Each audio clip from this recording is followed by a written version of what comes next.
Friends, আজকে সানডের special menu হচ্ছে mutton. কিভাবে রান্না করেছি চলো তোমাদের রেসিপিটা দেখাই। প্রথমে কড়াইতে তেল দিয়ে দিলাম, তারপরে গোটা গরম মশলাগুলো একে একে দিয়ে দিলাম। তারপরে তেলটা একটু নেড়ে চেড়ে কেটে রাখা পেঁয়াজ কুচি দিয়ে দিলাম। এবার পেঁয়াজটাকে একটু বাদামিশ করে ভেজে ওর মধ্যে টমেটো, অল্প কিছু পেঁয়াজ আর শুকনো লঙ্কা পেস্টটা দিয়ে দিলাম। এবার ওর মধ্যে 2 চামচ আদা বাটা, 3 চামচ রসুন বাটা আর 2 চামচ কাঁচা লঙ্কা বাটা দিয়ে দিলাম। নুন হলুদ পরিমাণ মতন দিয়ে দিলাম আর দিলাম অল্প একটু কাশ্মীরি লঙ্কার গুঁড়ো। মশলাটাকে ভালো করে কষিয়ে বেশ লালচে করে তারপরে ওর মধ্যে ধুয়ে রাখা মাটনটা দিয়ে দিলাম।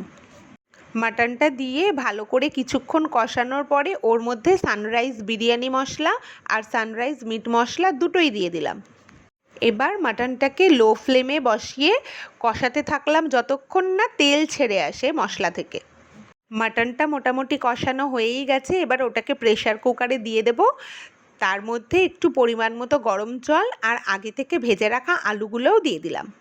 এবার ওর মধ্যে সামান্য একটু গরম মশলা গুঁড়ো দিয়ে দিলাম আর 4টে সিটি দিয়ে নামিয়ে দিলাম।